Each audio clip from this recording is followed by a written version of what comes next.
प्रश्नावली 3.2 प्रश्न नंबर 1। निम्न समस्याओं में रैखिक समीकरणों के युग्म बनाइए और उनके ग्राफीय विधि से हल ज्ञात कीजिए। इसमें फर्स्ट पार्ट है, कक्षा 10 के 10 विद्यार्थियों ने एक गणित की पहली प्रतियोगिता में भाग लिया। यदि लड़कियों की संख्या लड़कों की संख्या से 4 अधिक हो तो प्रतियोगिता में भाग लिए लड़कों और लड़कियों की संख्या ज्ञात कीजिए। तो देखिए, पहले ये जो हमें समस्या दी गई है, पहले फर्स्ट पार्ट को सॉल्व करते हैं। तो देखिए, यहाँ पर जो हमें समस्या दी गई है, इसमें सबसे पहले हमें इसके समीकरण युग्म बनाने हैं, फिर समीकरणों का ग्राफ ड्रा करना है और उसके बाद उसका ग्राफीय विधि से हल ज्ञात करना है। तो यहाँ पर हम मान लेते हैं कि लड़कियों की संख्या x है और लड़कों की संख्या y है। यहाँ माना लड़कियों की संख्या x और लड़कों की संख्या y है। अब देखिए, हमें दिया है कि कुल विद्यार्थी कितने हैं, 10 हैं। तो लड़कियां प्लस लड़के कुल कितने हैं, 10। तो यहाँ से हमें एक समीकरण प्राप्त हो जाता है। और दूसरा, लड़कियों की संख्या लड़कों की संख्या से 4 अधिक है, यानी लड़कियों की संख्या अधिक है। तो लड़कियों की संख्या में से लड़कों की संख्या घटाएंगे तो हमारे पास कितने बचेंगे, 4। यहाँ दिया हुआ कि लड़कियों की संख्या लड़कों की संख्या से 4 अधिक है, तो लड़कियों की संख्या में से लड़कों की संख्या घटा दी, 4 बच गए। तो यहाँ लिखेंगे प्रश्नानुसार। तो यहाँ देखिए कि हमें दी गई समस्या के लिए 2 समीकरण प्राप्त हो गए हैं। अब इन दोनों समीकरणों की हम टेबल तैयार करेंगे। तो पहले समीकरण से हम एक चर लेफ्ट में रख लेते हैं, दूसरा चर राइट में ले जाते हैं। 10 और y राइट में लेके जाएंगे तो y माइनस का हो जाएगा। एक टेबल बनाइए x और y की वैल्यू रखते रहेंगे हम। यहाँ पर y मान लीजिए मैंने 5 रख दिया तो x भी कितना आएगा, 5। और y मैंने 3 रख दिया तो 10 माइनस 3 और x आ जाएगा 7। इसी तरह से दूसरे समीकरण से भी एक टेबल तैयार कर सकते हैं। यहाँ x बराबर 4, y लेफ्ट में माइनस का राइट में जा कर के प्लस हो जाएगा।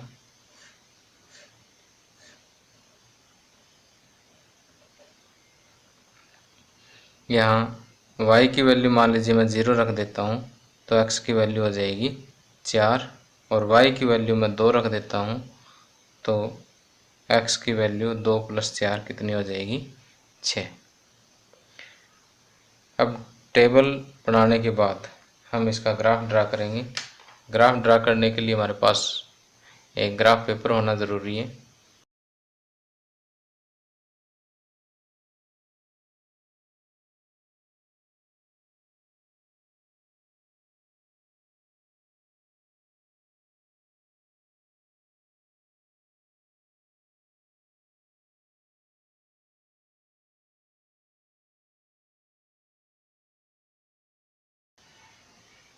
अब देखिए, यहाँ पर ये x एक्स है और ये y एक्स है।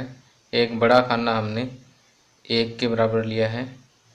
तो अब यहाँ पहले समीकरण के लिए हम ग्राफ ड्रा करने के लिए देखते हैं कि x बराबर 5 और y बराबर 5। x पे 5 चलेंगे, फिर y पर 1 2 3 4 5। x बराबर 5 और y बराबर 5। इसी तरह से x बराबर 7 और y बराबर 3। x बराबर 7 और y बराबर 1 2 3। ये 2 बिंदु हमारे पास आ गए हैं। इन दोनों बिंदुओं को हम ज्वाइन कर देंगे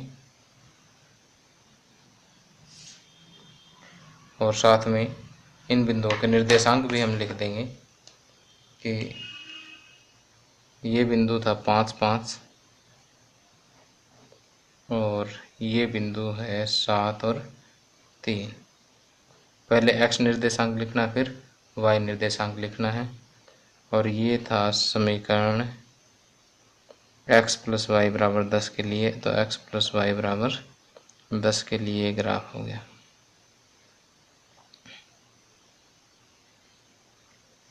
अब दूसरे समीकरण के लिए x = 4 और y 0, x = 4 है और y 0, तो y पर नहीं चलना है, तो ये निर्देशांक आ गया हमारे पास 4 और 0। और x = 6 और y 2, x = 6 और y 2, 6 और 2। इन दोनों बिंदुओं को हम आपस में ज्वाइन कर देंगे।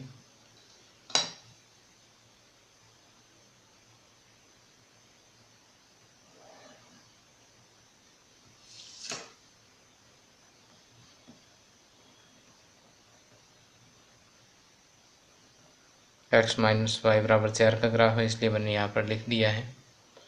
अब ये दोनों ग्राफ देखिए, एक बिंदु पर प्रतिच्छेद करते हैं, तो यहाँ पर इस समस्या का एक हल होगा, या दिए गए समीकरण युग्म का एक हल होगा। अब यहाँ देखिए कि x का निर्देशांक क्या है, x का निर्देशांक है 7 और y का निर्देशांक है 3। तो x = 7 और y = 3 इस समीकरण युग्म का हल होगा। इसलिए लड़कियों की संख्या कितनी होगी, 7, और लड़कों की संख्या 3।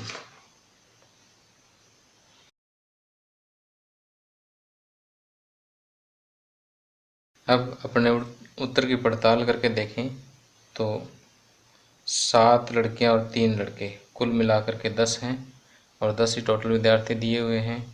और लड़कियों की संख्या देखिए, लड़कों की संख्या से 7 - 3 4 अधिक है, तो इसका मतलब हमारा सम बिल्कुल सही है। तो इस तरह से हम किसी भी दी गई समस्या के समीकरण बना सकते हैं और उनका ग्राफीय विधि से हल ज्ञात कर सकते हैं। सेकंड पार्ट ठीक इसी तरह से हो जाएगा।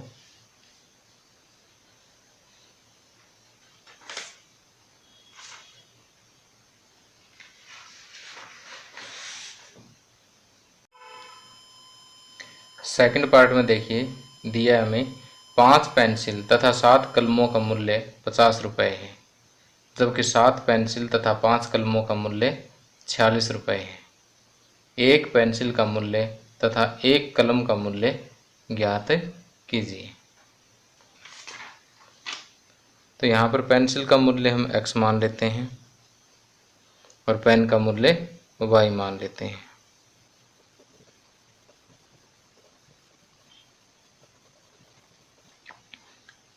तो यहाँ एक पेंसिल का मूल्य x रुपये मान लेते हैं और एक कलम का मूल्य y रुपये मान लेते हैं। तो प्रश्न के अनुसार क्या है, 5 पेंसिल तथा 7 कलमों का मूल्य, कि एक पेंसिल का x है तो 5 पेंसिलों का मूल्य 5x होगा, और 7 कलमों का मूल्य, एक कलम का y है तो 7 कलमों का मूल्य 7y होगा, और कुल मिलाकर के ये कितना दिया हुआ हमें, 50 दिया हुआ है, 50 रुपये। और दूसरी शर्त क्या दी हुई है कि 7 पेंसिल तथा 5 कलमों का मूल्य 46 रुपये है।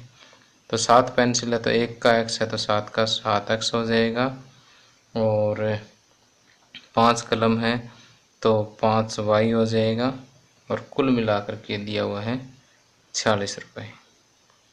तो इस तरह से हमें दी गई समस्या से 2 समीकरण प्राप्त हो जाते हैं। अब इसे ग्राफीय विधि से हल करना है। ग्राफीय विधि से हल करने के लिए हम इनकी टेबल बनाएंगे। सबसे पहला जो समीकरण है, यहाँ से हम एक चर को लेफ्ट में रखेंगे, बाकी राइट में ले जाएंगे टेबल बनाने के लिए। 5x बराबर 50 माइनस 7y या x बराबर 50 माइनस 7y बटे में 5। अब देखिए इसकी टेबल ड्रा करते हैं।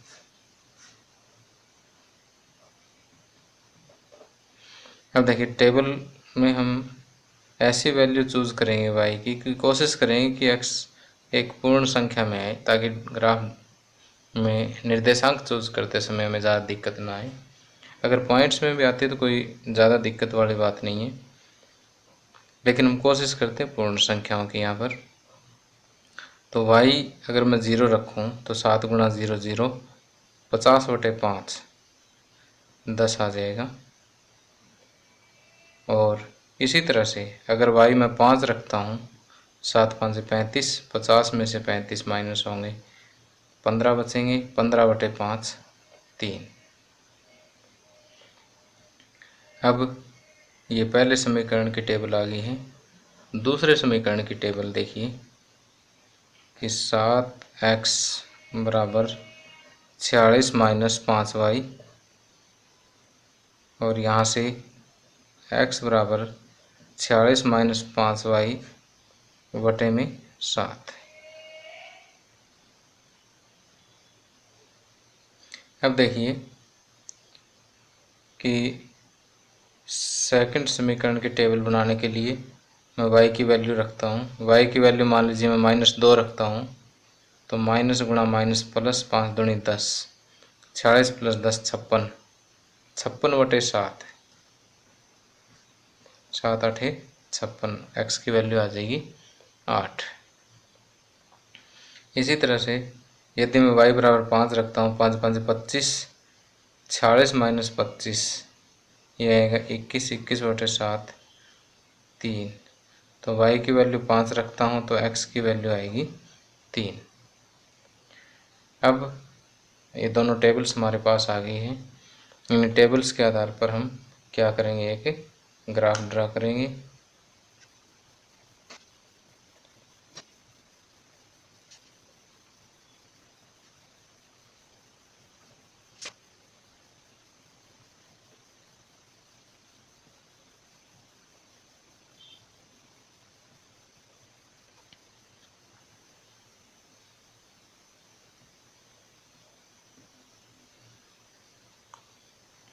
अब देखिए इस ग्राफ में ये x एक्स है और ये y एक्स है। ये मूल बिंदु है, मूल बिंदु के राइट में x एक्स की पॉजिटिव वैल्यू है और मूल बिंदु के लेफ्ट में x एक्स की नेगेटिव वैल्यूज़ हैं। इसी तरह से मूल बिंदु के ऊपर y एक्स की पॉजिटिव वैल्यूज़ और इसके नीचे y एक्स की नेगेटिव वैल्यूज़ हैं। अब पहले समीकरण के लिए ग्राफ ड्रा करने के लिए पहले समीकरण की टेबल देखेंगे, वहाँ से निर्देशांक नोट करेंगे। x बराबर 10 और y बराबर 0, x बराबर 10 और y बराबर 0। तो ये निर्देशांक हमें प्राप्त हुआ है, तो 10 और 0 यहाँ लिख देंगे। दूसरा है x 3 और y 5, x पे 3 और y पर चलेंगे 5।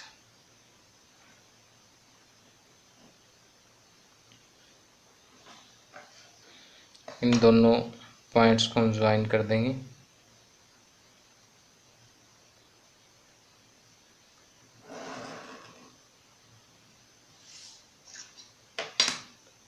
और ये ग्राफ है 5x प्लस 7y बराबर 50 का। अब दूसरे समीकरण का ग्राफ ड्रा करेंगे।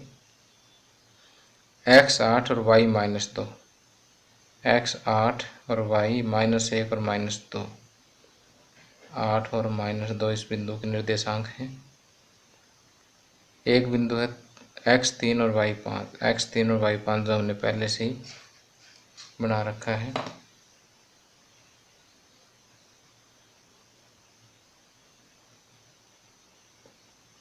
इन दोनों बिंदुओं को ज्वाइन कर देंगे, दूसरे समीकरण का ग्राफ हमें प्राप्त हो जाएगा।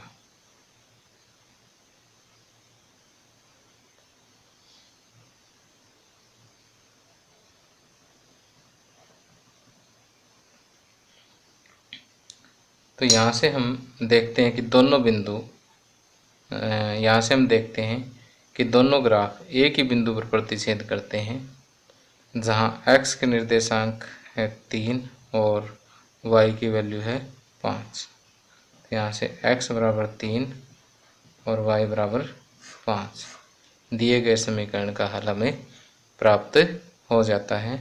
तो हम कह सकते हैं कि पेंसिल का मूल्य होगा 3 रुपये और कलम का मूल्य होगा 5 रुपये।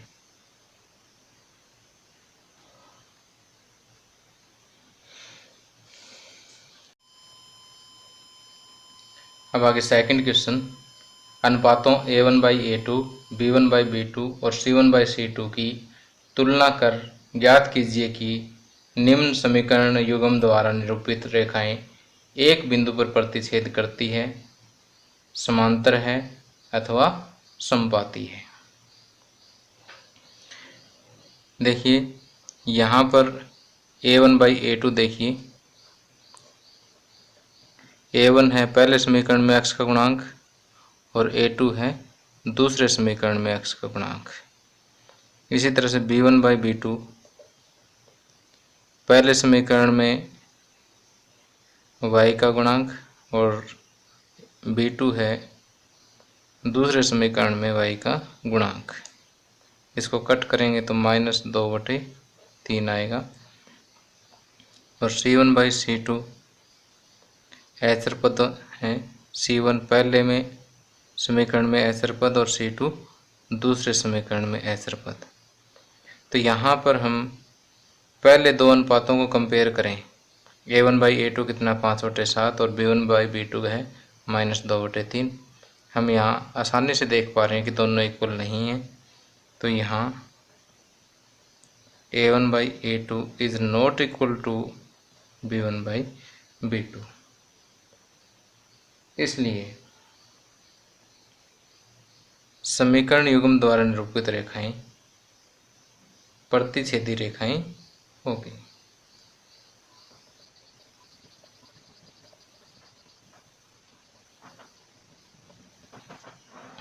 इसी तरह से सेकंड पार्ट में हम कंपेयर करें तो A1/A2 यहाँ से हम देख पा रहे हैं 9/18, कट करेंगे तो 9 × 9 9 दूनी 18 1/2 आ जाएगा। अब B1/B2 3/6, इसको भी कट करेंगे तो 1/2 आ जाएगा। C1/C2 12/24, 12 × 12 12 दूनी 24, ये भी कितना आ जाएगा 1/2। तो यहाँ हम देख रहे हैं कि A1/A2 is equal to B1/B2 is equal to C1/C2, तीनों ही इक्वल है। तीनों इक्वल है तो समीकरण युग्म द्वारा निरूपित रेखाएं समपाती रेखाएं होगी। लैंग्वेज यहाँ से लिख सकते हैं, इसलिए समीकरण युग्म द्वारा निरूपित रेखाएं प्रतिच्छेदी की जगह समपाती रेखाएं होगी। थर्ड का अगर हम हल करें, थर्ड पार्ट का, तो A1/A2 6/2, कट करेंगे तो 3/1 अर्थात 3 आ जाएगा। और B1/B2 अगर हम कंपेयर करें तो -3/y का गुणांक कितना -1, माइनस से माइनस कैंसिल, 3/1 ये भी 3 आ गया। और C1/C2 10/9, ये 3 के इक्वल नहीं है। तो यहाँ पर हम देख रहे हैं कि A1/A2 is equal to B1/B2 but not equal to C1/C2। तो इस केस में समीकरण युग्म द्वारा निरूपित रेखाएं जो है वो कैसी होंगी, समांतर रेखाएं होंगी।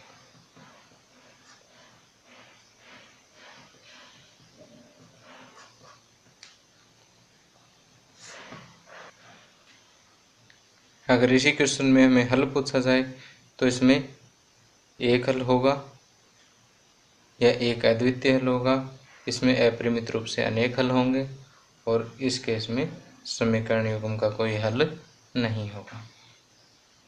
थर्ड क्वेश्चन, अनुपातों A1/A2, B1/B2 और C1/C2 की तुलना कर ज्ञात कीजिए कि निम्न रैखिक समीकरणों के युग्म संगत हैं या असंगत। तो third question same to same second question की तरह से चलेगा, बस लास्ट स्टेप में थोड़ा सा अंतर आएगा। तो यहाँ पे भी हमें अनुपात कंपेयर करना है, तो A1/A2 3/2 है और B1/B2 2/-3 यानी -2/3 हो गया, और C1/C2 5/7 है। अब देखिए ये जो ऐचर पद है, इनको चाहे आप दोनों लेफ्ट में ले आए चाहे दोनों राइट में रह के हम ये अनुपात कंपेयर कर सकते हैं। ऐसा ना हो कि ये एक लेफ्ट में और एक राइट में हो, या तो दोनों समीकरणों के ऐचर पद राइट में ही हो या दोनों के लेफ्ट में ही हो। उसके बाद आपने A1/A2 B1/B2 और C1/C2 कंपेयर करना है। तो यहाँ पर हम देख पा रहे हैं कि A1/A2 is not equal to B1/B2। तो इस केस में एक अद्वितीय हल होगा, और एक अद्वितीय हल होगा तो ये समीकरण युग्म जो है कैसा होगा, संगत होगा। इसलिए समीकरण युग्म संगत है। अब सेकंड देखिए कि यहाँ पर A1/A2 कितना है, 2/4, कट करेंगे तो 1/2। B1/B2 -3/-6, माइनस से माइनस कैंसिल, 3 एकम 3, 3 दूनी 6, ये भी 1/2 आ गया। और C1/C2 8/9, ये 1/2 के बराबर नहीं है। तो यहाँ हम देख पा रहे हैं कि A1/A2 is equal to B1/B2 is not equal to C1/C2। तो इस केस में समीकरण युग्म का कोई हल नहीं होगा और ये क्या होगा, असंगत होगा। लिखेंगे समीकरण युग्म असंगत है। इसी तरह से थर्ड पार्ट A1/A2 3/2 बाई में 9 करेंगे तो 9 नीचे, और ये आ जाएंगे 3 एकम 3, 3 3 9, 1/6।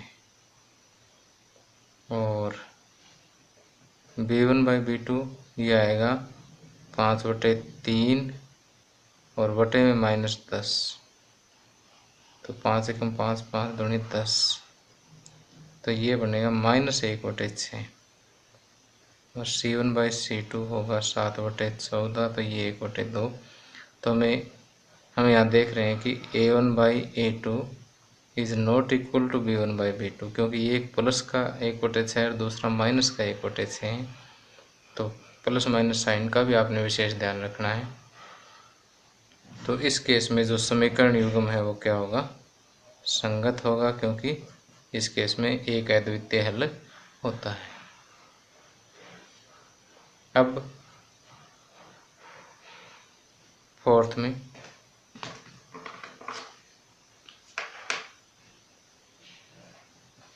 A1/A2 5/-10 यानी -1/2 आ जाएगा। B1/B2 -3/6, ये भी -1/2 होगा। और C1/C2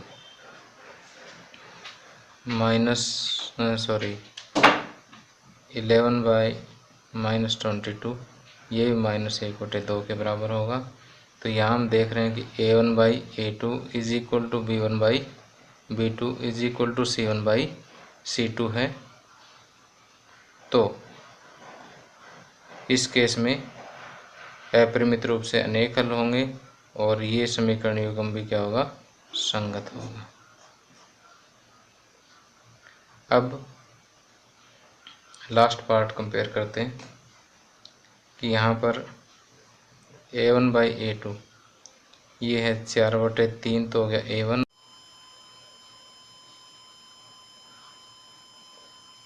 और A2 है 2, तो ये बटे में हो जाएगा, 2 एकम 2, 2 दूनी 4, ये हो जाएगा 2/3। अब B1/B2 ये भी 2/3 3 है और C1/C2 8/12, 4 दूनी 8, 4 तिये 12, ये भी 2/3 है। तो यहाँ हम देख पा रहे हैं कि सेम टू सेम यही वाला केस बन जाता है कि A1/A2 is equal to B1/B2 is equal to C1/C2। तो ये भी क्या होगा, संगत होगा। तो ये दोनों स्टेप यहाँ लिखने हैं। तो ये समीकरण युग्म भी क्या होगा, संगत होगा।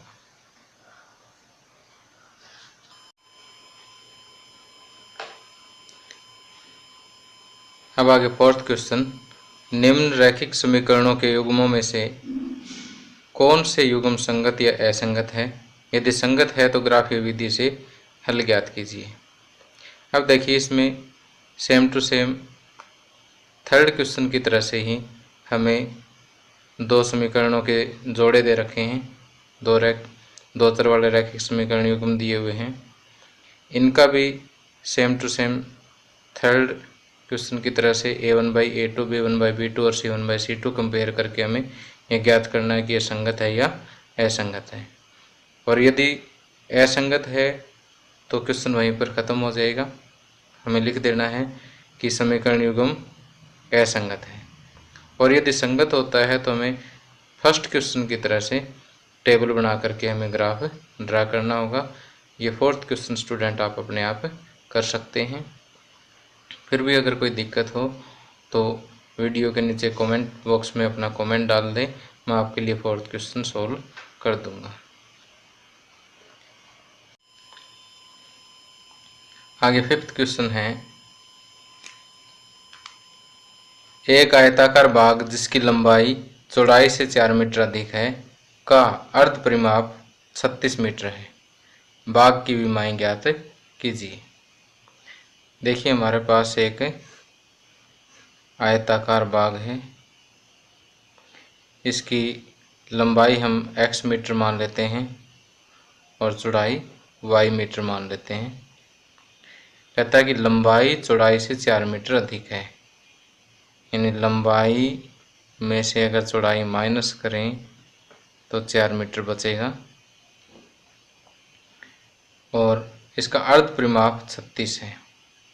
अर्ध परिमाप मतलब लंबाई और चौड़ाई का योग, क्योंकि पूरा परिमाप होता है 2 गुना लंबाई प्लस चौड़ाई। अर्ध परिमाप में इसका आधा हो जाएगा, तो लंबाई और चौड़ाई यानी x प्लस y है 36। तो इस तरह से हमें दो समीकरण प्राप्त हो जाते हैं। अब बाग की विमाएं ज्ञात कीजिए, अर्थात कि हमें इन दोनों समीकरणों से x और y ज्ञात करना है। आयत के केस में विमाओं का अर्थ लंबाई और चौड़ाई होता है। अब पहले समीकरण से हम देखते हैं कि x बराबर 4 प्लस y। तो इसकी टेबल बनाएंगे हम।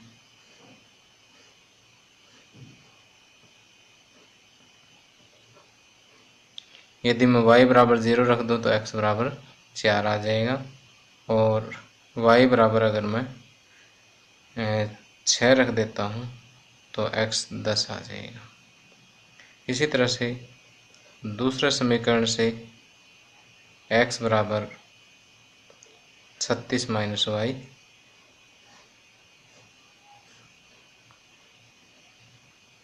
x और y, तो y की वैल्यू हम रखेंगे तो x की वैल्यू अपने आप आ जाएगी। y की वैल्यू मान लीजिए हम 10 रख देते हैं, तो x की वैल्यू 36 माइनस 10 26 आ जाएगी। और y की वैल्यू हम 20 रख देते हैं, तो 36 माइनस 20 16 आ जाएगी। तो यहाँ पर हमारे पास टेबल तो है ही। अब हम इसका एक ग्राफ ड्रा कर देते हैं।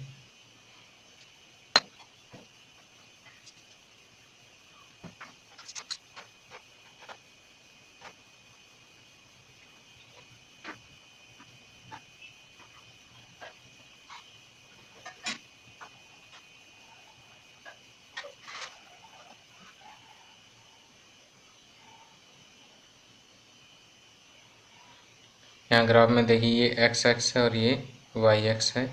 हमने एक बड़ा खाना 2 के बराबर लिया है। तो पहले बिंदु के निर्देशांक है x 4 और y 0। x पे 4 चलेंगे और y पे 0। तो ये बिंदु है 4 और 0। और दूसरा बिंदु x 10 और y 6। x 10 है और y 6। x 10 और y 6, तो ये 10 और 6। इन दोनों बिंदुओं को हम ज्वाइन करेंगे।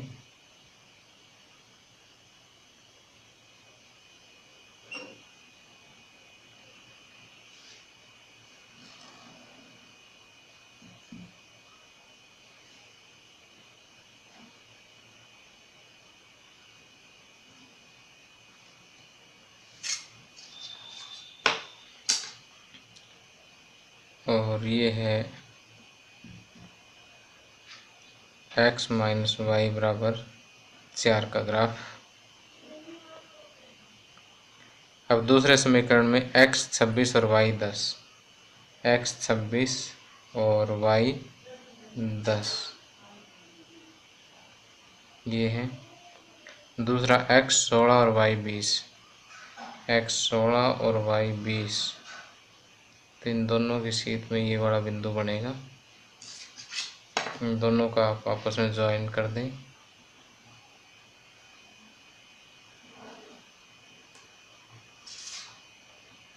देखिए ये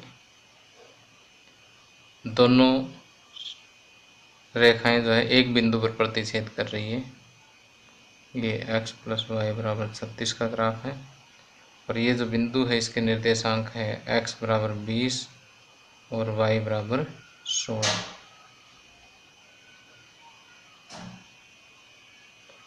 20 और y हम देख रहे हैं कितना, 16।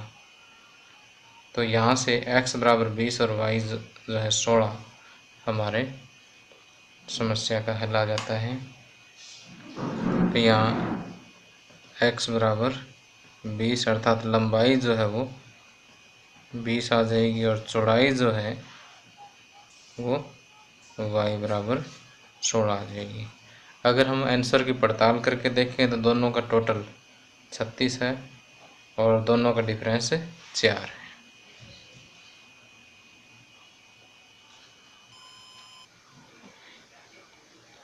प्रश्न नंबर 6। एक रैखिक समीकरण 2x प्लस 3y माइनस 8 बराबर 0 दी गई है। दो चरों में एक ऐसी और रैखिक समीकरण लिखिए ताकि प्राप्त युग्म का ज्यामितीय निरूपण, जैसा कि फर्स्ट पार्ट प्रतिच्छेद करती रेखाएं हो, सेकंड पार्ट समांतर रेखाएं हो, थर्ड पार्ट समपाती रेखाएं हो। तो देखिए ये हमें एक समीकरण दे रखा है और दूसरा समीकरण हमें ऐसा लिखना है ताकि युग्म जो है वो क्या हो, प्रतिच्छेद करती रेखाएं हो। तो हम लिखेंगे कि प्रतिच्छेद करती रेखाओं के लिए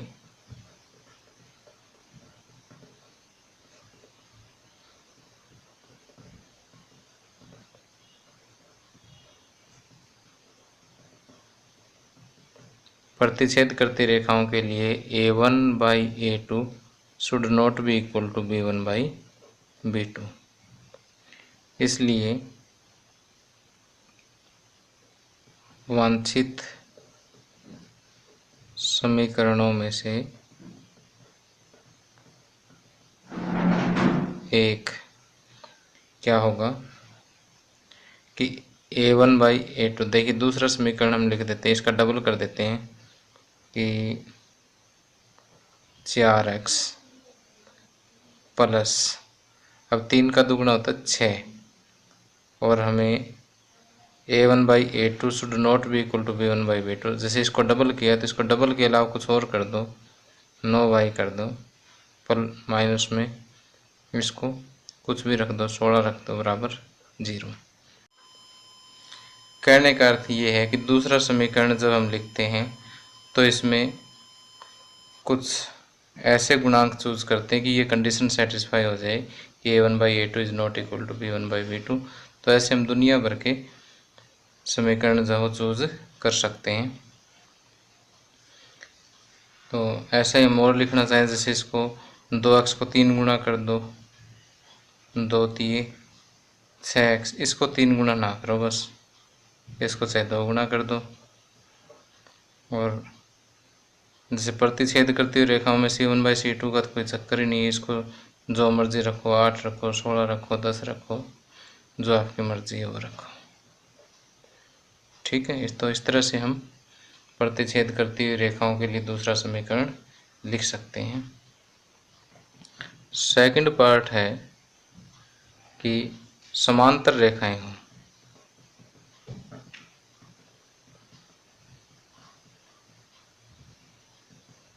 समांतर रेखाएं हों, इसके लिए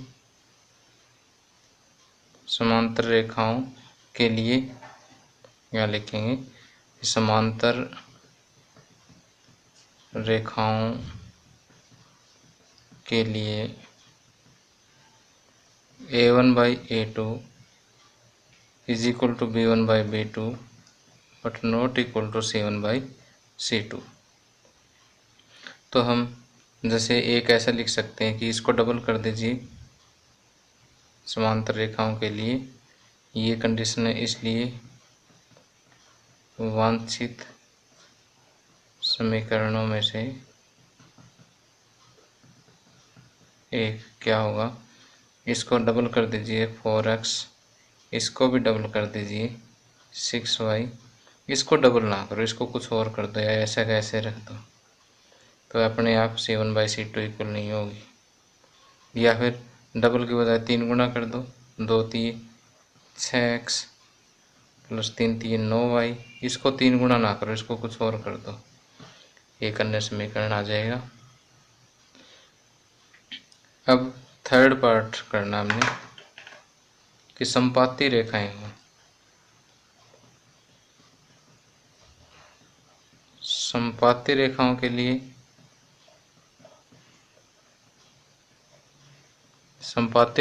लिए है कि A1/A2 is equal to B1/B2 is equal to C1/C2। तो इसको डबल डबल कर दो बस, इसलिए वांछित समीकरणों में से एक